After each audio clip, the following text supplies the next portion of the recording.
ሰላም ጤና ይስጥልን የተከበራችሁ የጤና ቲዩብ ዩቲዩብ ቤተሰብ ተከታይ በሙሉ እንደምን አላችሁ? እኔ ደህና ነኝ። ዛሬ አንድ መረጃ ይዤላችሁ መጥቻለሁ። እስከ መረጃው ፍጻሜ ድረስ አብራችሁን ቆዩ። ለቻናሉ አዲስ ከሆናችሁ ላይክ፣ ሼር ኤንድ ሰብስክራይብ በማድረግ ቤተሰብ ይሁኑ። በዛሬው ቪዲዮ ወይም መረጃ ይዤላችሁ የመጣው ስለ ሳምባ ነቀርሳ ወይም በእንግሊዝኛው ቲቢ ወይም ቱበርኩሎሲስ ምንድን ነው እና የት ምልክቶቹና ሕክምናውን በተመለከተ አጠር ያለች ቪዲዮ ይዤላችሁ መጥቻለሁ። አብራችሁን ቆዩ። የሳምባ ነቀርሳ ወይም ቲቢ ወይም ቱበርኩሎሲስ ማለት ማይኮባክቴሪየም ቱበርኩሎሲስ ወይም ኤምቲቢ በተሰኘ ባክቴሪያ አማካኝነት የሚከሰት የበሽታ አይነት ሲሆን በተለይም ሳምባን በቀዳሚነት ያጠቃል። የቲቢ በሽታ እስካሁን ድረስ በዓለም ላይ ለሰዎች ሞት በቀዳሚነት የሚነሱት ኢንፌክሽኖች መካከል ይጠቀሳል። የዓለም ጤና ድርጅት እንደ አውሮፓ አቆጣጠር በ2018 ባወጣው ጥናት መሰረት የቲቢ በሽታ 192 ሰዎች ላይ ከአጠቃላይ 100,000 ሰዎች መካከል በሆነ አማካይ መጠን ላይ አጥቅቶ እንደሚገኝ ያሳያል።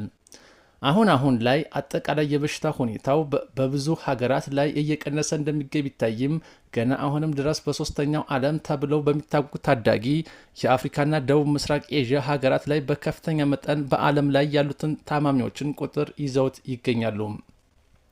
የቲቢ በሽታ በዓለም ላይ ቀደም በነበረበት ከፍተኛ ደረጃ ላይ የዓለማችን አኗኗርና ሕክምና ዘይቤ ከመሻሻሉ ጋር ተያይዞ የቀነሰ ቢሆንም ዛሬም ድረስ አስፈሪና አስቸጋሪው መድኃኒት የተላመደ ቲቢ ወይም ድረግ ሬዚስታንት ቱበርኩሎሲስ የሚባለው አይነት በዓለም ላይ ከጊዜ ወደ ጊዜ እየጨመረ እንደሆነ ጥናቶች ይጠቁማሉ።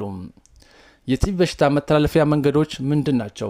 የቲቢ በሽታን የሚያስከትለው ባክቴሪያ ማይኮባክቴሪየም ቱበርኩሎሲስ ስብስብ ወይም በእንግሊዝኛው ማይኮባክቴሪየም ቱበርኩሎሲስ ኮምፕሌክስ ወይም ኤምቲሲ በተሰኘ ምድብ ስር የሚካተት ሲሆን ከእነርሱ ማይኮባክቴሪየም ቱበርኩሎሲስ የተሰኘው በትንፋሽ አማካኝነት የሚታለፍ ሲሆን እንደ ማይኮባክቴሪየም ቦቪስ ያሉት ደግሞ ከእንስሳት ላይ የሚገኝ በመሆኑ ያልፈላ ወተት ወይም አንፓስቸራይዝድ ሚልክ በመጠጣት ይተላለፋል። ለቲቢ በሽታ በአጋላጭነት የሚጠቀሱ ምክንያቶች ምን ናቸው? በጤና ተቋማት ውስጥ መስራት፣ በሚኖርበት አካባቢ ከፍተኛ ቲቢ በሽታ ስርጭት መኖር፣ ንቁ የቲቢ በሽታ ወይም አክቲቭ ቱበርኩሎሲስ ካለበት ሰው ጋር የሚኖር የቅርርብ ንክኪ፣ በጭንቅና ጥግግት ሁኔታዎች ወይም ክራውድድ ኮንዲሽንስ ውስጥ መኖር፣ የደህንነትና ከአንጻራዊ የኑሮ ደረጃ በታች ያሉ እንደ ጎዳና ተዳዳሪነት ያሉ የስቃይ ህይወት ሁሉ ለበሽታው መተላለፍ ምቹ ሁኔታን ይፈጥራሉ። የቲቢ በሽታ ምልክቶች ምንድን ናቸው? አንድ ሰው የቲቢ በሽታ ካለበት በሽተኛ ጋር ቢጋለጥ ወዲያውኑ የበሽታው ምልክቶች ማሳየት አይጀምርም። ይልቁንስ ንቁ ያልሆነ ደረጃ ወይም ላተንት ቲቢ ስቴጅ ላይ በመሆን ለብዙ ዘመናት ምልክቶችን ሳያሳይ ህመሙንም ሳያስተላልፍ የሚቆይበት እድል ያለው ሲሆን በዚህ የህመሙ ደረጃ ላይ ያለንን ሰዎች በአብዛኞቻችን ስለሚሆን ለመታከም አይጠበቅብንም። የቲቢ በሽታ ወደ የንቁነት በሽታ ደረጃ ወይም አክቲቭ ቱበርኩሎሲስ ኢንፌክሽንስ ወይም ሪአክቲቬሽን ቲቢ ላይ ሲደርስ የሚያሳያቸው ምልክቶች እንደተጠቃው የአካል ክፍል የሚለያይ ቢሆንም የሚከተሉትን ምልክቶች ደግሞ በዋናነት ሊታዩበት ይችላሉ። ይኸውም ልዩ ያልሆኑ የህመም ምልክቶች ወይም ነን ስፔሲፊክ ሲምፕተምስ የሚባሉ ሲሆን እነኚህም ለብዙ ጊዜያት የሚቆይ ሰውነት ትኩሳት፣ ሌሊት የሚኖር ማላብ፣ የምግብ ፍላጎት መቀነስ፣ ክብደት መቀነስ፣ ድካምና የመታከት ስሜት።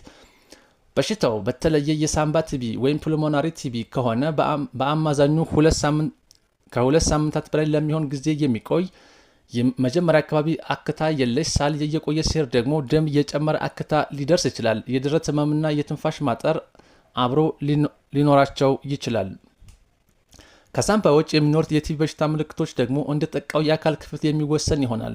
የቲቢ በሽታን ከሳምባዎች በተጨማሪ ወደ ልዩ ልዩ የአካል ክፍሎች በመሰራጨት በተለይም ደግሞ እንደ የሳምባና ልብ አቃፊዎች ወይም ፕሎራ ኤንድ ፕሪካርዲየም፣ የፍርንትት እጤዎች ወይም ላይምፍ ኖድስ፣ የስርዓት እንሽርሽሪ ክፍሎች ወይም ዳይጀስቲቭ ትራክት፣ የመራቢያና የሽንት ቧንቧ ክፍሎች ወይም ጀኒቶ ዩሪናሪ ትራክት ወይም ጂቲቲ፣ አጥንትና መገጣጠሚያ እንዲሁም ደግሞ የአንጎልና ህብረ ሰረሰርን ሁሉ ሊያጠቃ ስለሚችል ምልክቶችን የሚያሳየው እንደየቦታውና እንደየሁኔታው ይለያያል።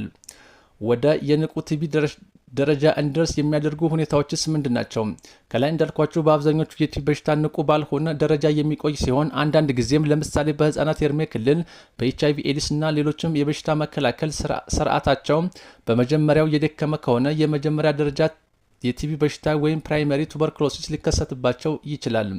ብዙውን ጊዜ የሚያጋጥመው ግን ለህሙማን እንደሚከተለው በመሳሰሉትና ሌሎችም አይነት የአንድን ሰው የበሽታ መከላከያ ስርዓት የሚያዳክሙ እክሎች ወይም ኢሚኖሱፕሬሽን ስቴትስ በሚያጋጥማቸው ጊዜ ተደብቆ የቆየ ባክቴሪያ ወደ ንቁ የቲቢ በሽታ ደረጃነት ሊቀሰቀስና አርጎ ወይም ሪአክቲቬሽን ሊያጠቃ ይችላል። ለምሳሌ የበሽታው ተከላካይ ስርዓት አርካሚዎች ሁኔታዎች ለምሳሌነት ልዩ በሽታዎች የሚወሰዱ መድኃኒቶች፣ ለካንሰር፣ የራስ በሽታዎች እና ለመቂና የአካል ክፍሎች ንቅለ ተከላ ወይም ኦርጋን ትራንስፕላንት የተሰራላቸው ሰዎች ላይ የተካውን አካል ክፍል እንደመጤ እንዳይቆጥረውና ከጥቅም ውጭ እንዲያደርገው ተብሎ የሚሰጡ የበሽታ ተከላካይ ስርዓት ላይ ጨቋኝ መድኃኒቶች፣ የስኳር በሽታ፣ የስር ሰደድ የኩላሊት በሽታዎች፣ የኤችአይቪ ኤድስ፣ እርሜ ከ5 ዓመት በታች እንዲሁም የእርሜ መግፋት፣ ማጨስ፣ አልኮል መጠጣት፣ የምግብ እጥረት በሽታ ወይም ማልኒትሪሽን የመሳሰሉት ሁሉ ወዘተ። እንደ አጠቃላይ አንድ ሰው ከላይ በተዘረዘሩት በአንዱ ሆነ ወይም በሌላ ምክንያት ሳቢያ የበሽታ መከላከያ ስርዓቱ በግልጽ መናጋት ወይም ኢሚኖሱፕሬሽን ከገጠመው የቲቢ አሰሳ ወይም ምርመራ ወይም ቲቢ ስክሪኒንግ እንዲሰራለት ይመከራል።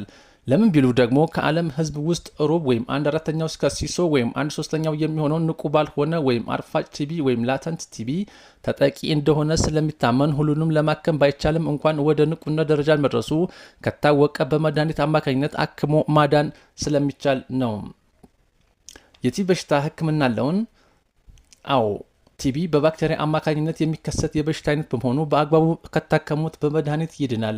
የቲቢ በሽታ አምጪ ባክቴሪያው ለብዙ ጊዜያት የሚወሰድን የእድገት ዑደት ባህሪ እና መዋቅር ስላለው እንዲሁም በአጠቃላይ የአካል ክፍል ላይ ሙሉ በሙሉ ለማስወገድ ጋር ተያይዞ ረዘም ላለ ጊዜ ውስጥ በሚሰጥ ሕክምና እንደየሁኔታው የሚታዘዝበት ቀኑ ቢለያይም በአብዛኛው ለመጀመሪያ ጊዜ የተከሰተና የሳምባ ቲቢ ከሆነ ለ6 ወር በሚወሰድ የመድኃኒት ሕክምና ይታከማል።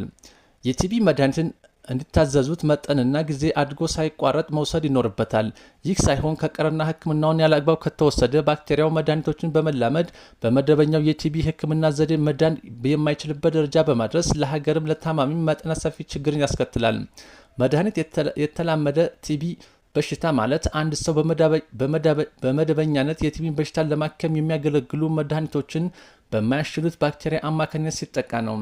ይኸውም የሚከሰተው ታካሚዎች መድኃኒቶችን በታዘዙት መሰረት ሳይታከሙ ከመቅረት ጋር ቢሆንና አንዳንድ ጊዜ ግን ገና ከመጀመሪያው ወደ በሽተኛው መድኃኒት የተላመደው ባክቴሪያ በትንፋሽ አማካኝነት ተላልፎበት ሊሆን ይችላል። መድኃኒት የተላመደ ቲቢ ነው ለማለት የሚሰሩ ምርመራዎች በአብዛኛው ይህ ችግር የሚታወቀው አንድ ሰው በመሰረታዊነት ለቲቢ ሕክምና እየተደረገለት በሚጠበቀው ሁኔታ ውስጥ ለውጦችን ካላመጣ የመድኃኒት ተላማጅነት መኖሩ አለመኖሩን ለማወቅ ሲባል ልዩ ምርመራዎችን እንዲሰራ ይደረጋል። መድኃኒቱ ለተላመደ ቲቢ በሽታ ተብሎ የሚሰጡ መድኃኒቶችን አይነትና ብዛት እንዲሁም የሚሰጥበትን ጊዜ ብንመለከት ካልተላመደው ሰፊና በእጅጉ ይለያያል። የቲቢ በሽታን ለመከላከል ይቻላል።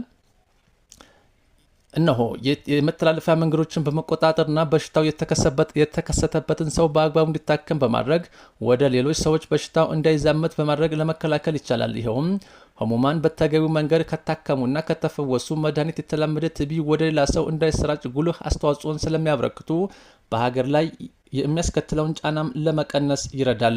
ሌላው ደግሞ የቲቢ ክትባት የኛን ሀገር ጨምሮ በሽታው በሰፊው በሚገኝባቸው ሀገሮች ሁሉ ለህፃናት በነጻ ስለሚሰጥ መከተብ ቲቢ የሚያስከትለውን ከባድና ውስብስብ የጤና ችግር ለመከላከል ይረዳል። የቲቢ በሽታ ምርመራውም ሆነ የሕክምናውን አገልግሎት በነጻ ማግኘት ስለሚቻል ማንኛውም ሰው የበሽታው ምልክቶችን ከታየበት አገልግሎትን ወደሚሰጥ ጤና ተቋም በማቅናት ተመርምሮ መታከም ይችላል። የቲቢ በሽታ ታክሞ ይድናል። የቲቢ በሽታ መድኃኒትን በተገቢውና በታዘዙት መንገድ መውሰድ ጠቀሜታው ዘርፈ ብዙ ነው። በቲቢ በሽታ ክፍል ውስጥ መድኃኒት የተላመደ ቲቢ ሆነም አልሆነም ሁሉም የቲቢ በሽታ አይነቶች መተላለፊያ መንገዶቻቸውና ምልክቶቻቸው ተመሳሳይ ስለሆኑም ይህ በአብዛኛው የሚታወቀው በኋላ ለሕክምናው ምላሽ አልኖረው ሲል ለታካሚዎች በሚደረግ ምርመራ አማካኝነት ነው። ምንም እንኳን አስቸጋሪና ከአንድ በላይ የሚሆን ጊዜ ቢወስድም መድኃኒትን የተላመደ ቲቢን በአግባቡ ከታከሙት መዳን ይቻላል። ለዛሬው ይዤላችሁ የመጣሁት መረጃ ይህንን ይመስላል። በሌላ ቪዲዮ ወይም መረጃ እስከምንገናኝ ድረስ ሰላም እና ጤና ለእናንተ ይሁን።